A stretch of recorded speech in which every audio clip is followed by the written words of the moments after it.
Այսօր ամենաշատ տարածվող լուրը տարբեր հարթակներում ԱՄՆ բարձրաստիճան պատվիրակություն է սպասվում Հայաստան, ընդ որում փոխնախագահ Վենսի գլխավորությամբ ասում են ավելին, ասում են թրիպի հիմնարկեքի մասնակցելու նպատակով հաստատվում է այդ տեղեկությունը, թե Դա այս պահին պաշտոնապես հենց այդպիսի ձևակերպումով չի, ամենայն դեպս մեկ օր առաջ մենք գիտենք, որ հայտնի դեպք տեղի ունեցավ 30 դեսպանների հետ կանչ, ընդ որում իրենց պաշտոնավորման ժամկետը լրանում էր հունվարի վերջ, ու այդ թվում նաև Հայաստանի դեսպանը եւ Բայց նրան մնացել էր 2-3 ամիս։ Ամենայն դեպս այսպիսի դեպք նախադեպ էր սա որպես այդպիսին, այդտեղ էինք նախ փորձում հասկանալ ինչու մեր խնդիրը, եթե կար խնդիր առհասարակ, ոնց են ներկայացնում պաշտոնապես։ Ամենայն դեպս այսօր, եթե չեմ սխալվում, առավոտյան Հայաստանի Հանրապետության լիազոր դեսպանը Միացյալ Նահանգների Թրամփի մոտ էր եւ ես կարծում եմ, որ հենց ձեր ասած հարցերի շուրջ քննարկման էր հրավիրված, որովհետեւ հետագայում, հետագայացելով ենթադրում եմ, որ հունվար ամսին այո, տեղի ունենալու արողակարգային հանդիպումներ բավականին բարձր մակարդակով ձեր ասած, ձեր նաեւ մատնանշած թրիպի հետ կապված, որովհետեւ կարծում եմ, որ հունվարից սկսած արդեն շինարարական աշխատանքների մասով, որ պետք է արդեն հիմնարկեքի process-ը գեներացնեն, կարծում եմ այդ նախապես աշխատանքներն են տարվում։ Այսինքն լավ ազդակ է, այնինչ այսօր տարածում։ Լավ, վատ ազդակ դա հարցի մյուս կողմն է։ Հարցի էությունը այն է, որ process-ը գնում է, հիմա մեկին հաջող է այդ process-ը, մեկին տհաճ է, բայց փաստը այն է, որ օրակարգ գեներացում է հայ-ամերիկյան օրակարգ։ Ես ինչու եմ այդպես նշում, որովհետև մի տևական ժամանակ անընդհատ նշում էր, որ այդ համաձայնագիրը քաղաքական բուտաֆորիա է արել են, հիմա կսպասեն հետո տեսնեն ինչ է լինում։ Չեմ կարծում եմ հետամուտ կլինեն երկուստեք, որովհետեւ դա կյանքի կոչեն եւ նախադրյալները կա այդ մասով։ Այստեղ բավական հետաքրքիր է Ռուսաստանի ակնհայտ մասնակցության։ Եկան կարևորին։ Հիմա Ռուսաստանի, ոչ միայն Ռուսաստանի, Իրանի էլ ակտիվությունը հենց սրանով է։ Իրանը խնդիր է տեսնում։ Խնդիրը բարձրաստիճան ղեկավարների շուրթերից հնչում է այդ մասին ու բավական հիմնավորված, հասկանալի, որ իրենց ազգային անվտանգության եւ պետական անվտանգության տեսանկյունից շատ լուրջ խնդիրներ են իրենք մատնանշում, թվարկում են, մենք էլ ենք բազմիցս թվարկել։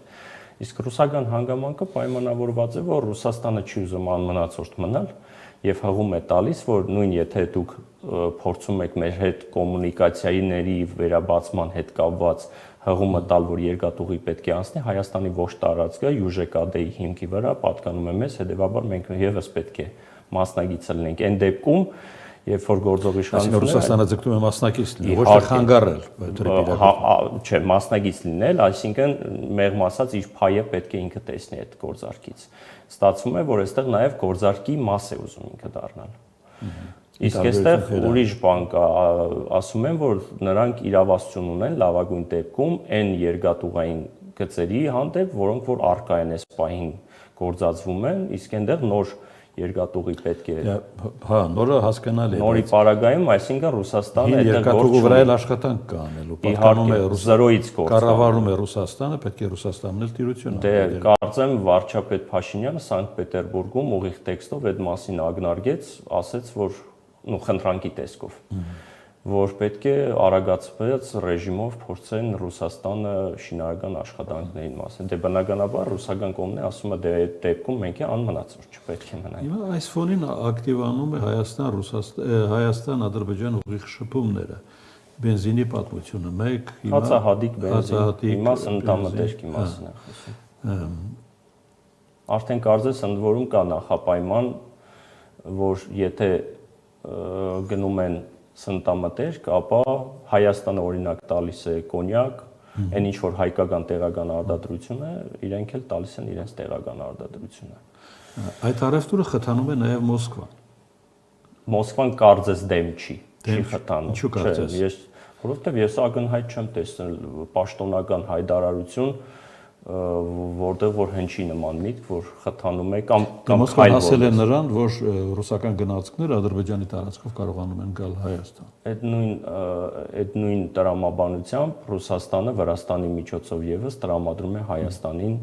որպես միջանցիկ տրանզիտային կոդի արգե Վրաստանը, այդ ինձ ընդամտերք է ուրաղի իր համար ալտերնատիվ ճանապարհ է, ինքը այն որ ասում է, это чисто բիզնես իր համար, այնպես որ որից կարող էր նախկինում էլ օգտվել։ Կարող էր նախկինում օգտվել, հիմա թողունակությունը մի քիչ մեծացել է հաշիվ նրան, որ ցամաքային Ադրբեջանի տարածքով է բերում, շատ դեպքերում է այդ երկաթուղին էլի մտնում է Վրաստան, Վրաստանից է գալիս Հայաստան։ Այդտեղ ինչ որ արդարոց բան չկա։ Դա։ Սա մեր արտաքին օրակարգն է հիմնական, չէ՞։ Թե կա ավելի կարևոր բան։ Դե եթե վերջի իրադարձություններն ենք փորձում այսպես շարել իրար կողքի, փորձել համեմատականներ անցկացնել, կարծում եմ հա, դա եկել են, որ օրեցօր երկու երկրների միջև կարծես այդ տնտեսական գործոնը առաջ մղելով փորձում են ինչ որ քաղաքական օրակարգ գեներացնեն, ու պատրաստ են ինչ որտեղ նաև հասարակությունների, որ պետք է առևտրով զբաղվենք, ինչպես խորհրդային միության ժամանակ,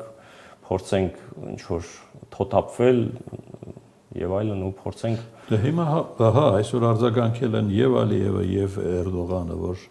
պայմանագրի ստորագրումը մոտ է, այսինքն այնինչից մենք խոսում ենք տանում է արտաքին օրակարգում դեպի համաձայնագիր, թե տեսեք Ֆիդանը վաղ է այդ մասին արտգործնախարար Ֆիդանը երեք ուղիղ տեքստով ասեց, որ նախ իրենց օրակարգը հետեւյալն է. Ադրբեջանը, Հայաստանը ինչ որ պայմանավորվեն եւ Ադրբեջանը տա կանաչ լույս, այդ պայմանավորվածությունները դա մեր կողմից եւս կդիտարկվի որպես կանաչ լույս։ Ընդ որում ասեցին, որ մենք սիմվոլիկ քայլեր կձեռնարկենք, հələ մենք այստեղ փորձում ենք հասկանալ այդ սիմվոլիկ քայլերը որն է։ Դա հարցի մյուս կողմն է։ Այն որ իրենք համատեղ իրենց օրակարգն են կենարացնում, դա փաստ է։ Դա եւս մի քանի անգամ պնդեցին ու փաստացի այդպիսի հայտարարություններ եղել է։ Այստեղ խնդիրը այլ է, ես ավելի մտահոգիչ այսպես սիգնալներ եմ տեսնում, որի մասին չեմ կարող չասել։